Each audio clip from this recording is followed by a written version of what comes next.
So we're standing in front of a mock-up of our space tourism capsule. The capsule itself is designed to carry 8 customers and 2 crew into the stratosphere.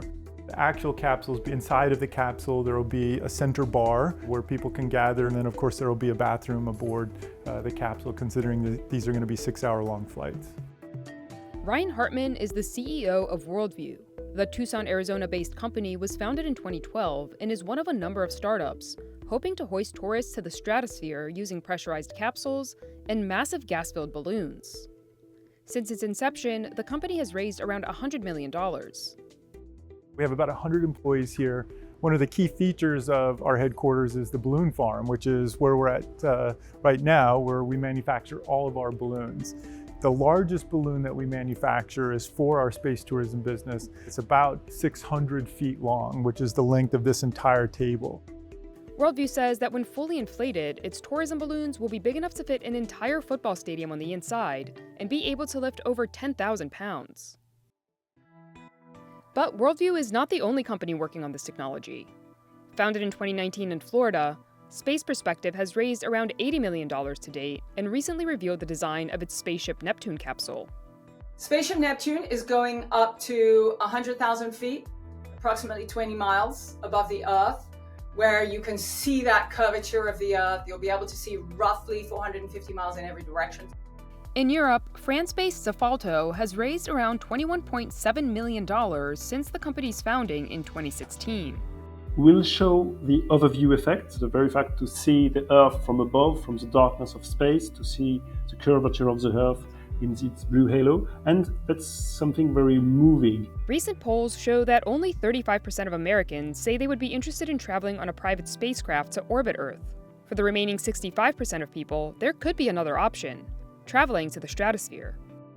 To learn more about this emerging market, CNBC spoke to 3 companies about their vision and progress towards making stratospheric balloon tourism a reality.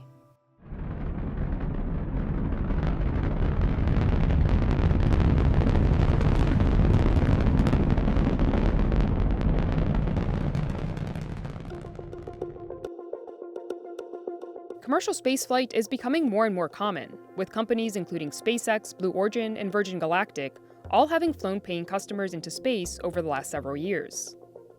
But unlike SpaceX, Blue Origin, and Virgin Galactic, these stratospheric balloon companies will not take passengers all the way into space, the start of which is generally accepted by the US government to be around 80 kilometers, or around 50 miles above the Earth's surface.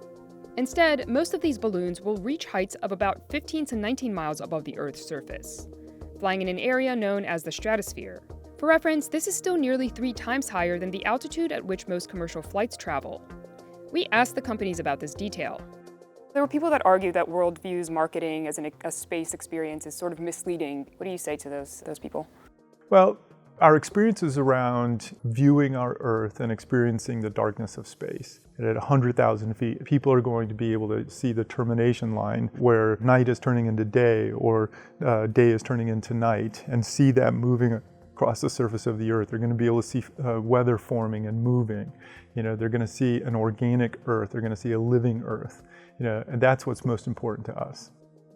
There is no universal definition of space. We are regulated as a spaceship. If we go over 98,000 feet, we are a spaceship. Outside the capsule, it's essentially a vacuum. We're above 99% of Earth's atmosphere, which is why the sky is so deep black. For now, these experiences are hypothetical. All the stratospheric balloon companies we spoke to are still developing and testing their systems. Only Zephalto has performed any crewed tests so far, though not at the company's target altitude of about 15 miles above the Earth's surface. The first flight with the first prototype took place in 2018. Now it's the 5th generation, and we'll fly at 25 kilometers before the summer. We have approximately 10 uncrewed test flights to do before we start flying with people.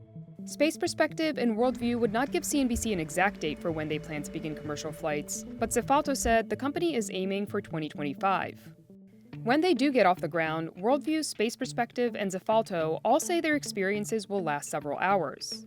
Prices per ticket vary, ranging from $50,000 per seat with Worldview to around $184,000 per seat with Zephalto.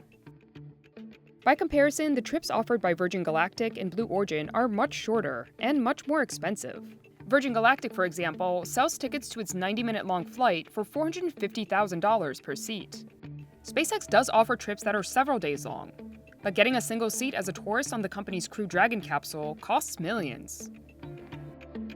Compared to rocket-powered space tourism, the physical sensation that passengers will experience on a stratospheric balloon ride is much more comparable to being on an airplane. Passengers will not experience weightlessness. This is not a thrill ride. The capsule is designed as in what we call a shirt sleeve environment where you don't have to wear any specialty equipment. We don't need any physical requirements to board the balloon. If you can board a standard plane, you can board the balloon. For our customers, this is all about the incredible experience of seeing Earth in space. And we'll be able to give them that experience without the high Gs that come with rocket flight, without having to do any of that training. In fact, the companies say their rides will be so gentle that customers will be able to enjoy some of the finer things in life. Zephalto says its passengers will be able to enjoy a Michelin star meal in their private pod. Space Perspective and Worldview also say their customers will be able to enjoy in-flight dining and will have access to Wi-Fi and a restroom. But of course, the biggest draw is the view. The windows have almost 360 degrees panoramic view. They're very tall, so that allows people of all shapes and sizes to be able to really have an extraordinary experience. Whether you're standing, you're sitting, you can get up and walk around. Worldview plans to launch from 7 locations that the company calls Wonders of the World, starting with the Grand Canyon and including the Great Wall of China and Great Barrier Reef in Australia. Space Perspective, meanwhile, will use a ship to launch and recover its balloons from the ocean, starting with missions off the coast of Florida. Zephalto plans to begin operations from a spaceport in France. The balloons that Worldview, Space Perspective, and Zephalto plan to use in their tourism business have been used for decades to gather scientific and weather data. Today, stratospheric balloons carrying sensors are used in a variety of industries. Worldview says remote sensing currently makes up the majority of its business. We work with NASA and NOAA, and we have commercial customers as well, oil and gas customers who are wanting to understand methane leaks in their infrastructure, or wildfire monitoring, or defense and security customers using our technology to better understand troop movements on the ground. All the companies CNBC spoke to said they're manufacturing their own stratospheric balloons. The balloons we use are called zero pressure balloons. So that means that the atmospheric pressure on the inside of the balloon is identical to the atmospheric pressure on the outside of the balloon. If you see a helium balloon or even any kind of balloon pop, it's because the pressure on the inside is higher than the outside. So, even a 6-foot hole in the balloon, it would be a very, very minimal impact on the flight as a whole. Worldview has chosen to use helium as the lift gas in its balloons, while Space Perspective and Zephalto are using hydrogen. Hydrogen is a combustible gas, and no matter what steps you take to try and contain hydrogen, it's still a combustible gas. Back in December 2017, a hydrogen balloon exploded into flames during a test at Worldview's headquarters in Arizona. In a statement, a company spokesperson told CNBC that the test was done to try to determine if hydrogen could be used as a potential lift gas, but that Worldview has used helium in all prior and subsequent missions because of its non-flammable and non-explosive properties as the safest and most stable lift gas available. The company went on to say, "Currently, hydrogen doesn't provide enough safety assurance for us to consider it for crewed flights." But Zephalto and Space Perspective disagree, pointing to some of hydrogen's advantages over helium and saying it has a proven track record of safety. Hydrogen is cheaper and you can really get it green, whereas helium, it's a side product of the petro industry. So we have decided to use hydrogen. It is an extremely safe gas. It has actually been flown since the 1700s in balloons. Hydrogen is used in all kinds of things now, from cars to ships to airplanes. It is a much better lift gas than helium. It also is renewable, unlike helium. Helium is in such short supply that if we were to use it at scale, we would directly be competing with hospitals because they use it in MRIs and things like that, which we just don't want to do. We looked at the global supply of helium, and we looked at how much helium we would be consuming, and the reality is we'd be consuming less than 1/3% of the helium supply globally, and we decided that since it's safer, it's what makes the most sense for our solution. The helium-hydrogen debate is one that's been long discussed and started with a number of infamous airship accidents during the infancy of the technology. Perhaps the most well-known incident is that of the Hindenburg in 1937. Experts believe a spark, likely from static electricity, ignited the airship's hydrogen gas, which led to a fire that destroyed it. 36 people died. Hydrogen can become flammable when it mixes with oxygen or air. But Pointer argues airships and stratospheric balloons are not the same. In an email to CNBC, she said, "Airships in general are not suited for hydrogen because hydrogen can mix with entrapped air. With its skin painted in flammable material, the Hindenburg was specifically not designed for hydrogen. It has no bearing on the overall safety of balloons. The nature of a balloon keeps air from mixing with hydrogen, so it's very safe." In the US, commercial space tourism is not yet heavily regulated. The FAA does currently regulate commercial human spaceflight through the regulation and licensing of the launch vehicle, and that is for the purpose of the safety of the public and property on the ground. But currently, that does not cover the individual spaceflight participant safety. The reason for this is a law passed by Congress in 2004, known as the Commercial Space Launch Amendments Act. Congress gave authority to the FAA to regulate commercial space launch and reentry in spaceports, but it prohibited FAA from regulating commercial human spaceflight. It put in this learning period. And the purpose of that learning period was an effort to not stifle innovation because it was a very new industry at the time. Miligrana says that under current regulation, commercial companies in the United States do have to abide by a few rules to get a FAA license to fly their vehicles, which includes requirements for flight crew training and qualifications. Right now, these include showing that you have life support. You need to show that your vehicle is going to operate the way that you intend it to operate, and that's done through a demonstration of an actual operational test flight. The company is required to fully inform a spaceflight participant of potential risks, and that participant is required to give this informed consent. In the absence of safety standards for commercial spaceflight participants, the companies that CNBC spoke to said they have put their own safety nets in place. We're not waiting for standards. We're using existing standards, and we're looking at the design standards and the certification standards for vertical launch and vertical recovery aircraft, so things like helicopters. All of those provide the type of standards that ensure the safety of our customers. Hartman says Worldview's capsule will also be equipped with a redundant life support system. All three companies say their systems have emergency parachutes that will bring the capsules to the ground in the case of balloon failure, though this, they say, is an unlikely scenario. There's not a single in-flight incident in the last 20 years with this particular kind of balloons, technically called a zero pressure balloon. So the technology itself is very well understood and super safe.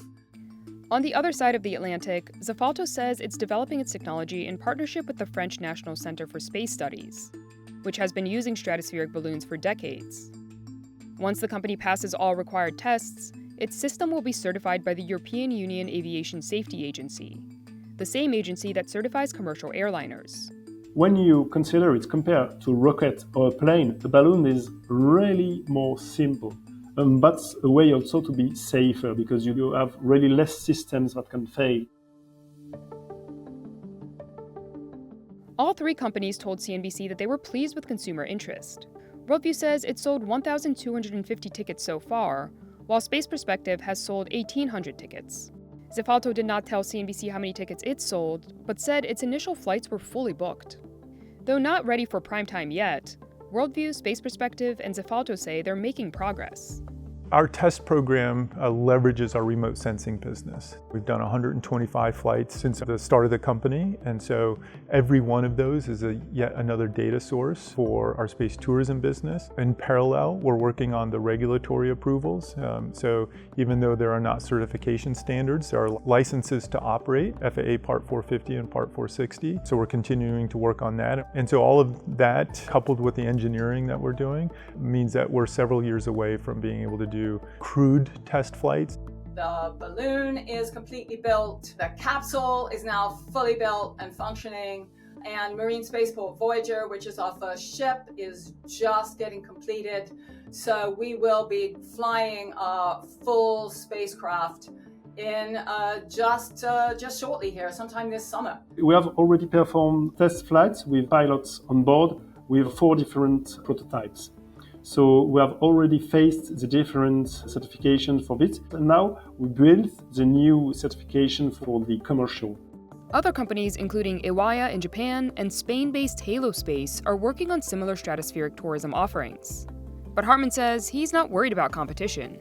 All indications tell us that space tourism is here to stay. I think that kind of belief is inherent in all of us, that we want to understand our Earth. We want to understand the planet. And so this is one of the ways that we as individuals can understand our planet. You're going to have the family sitting around the table in the evening going, where are we going to go this year? What experience are we going to have as a family? We've been to the Antarctic, we've gone on a safari.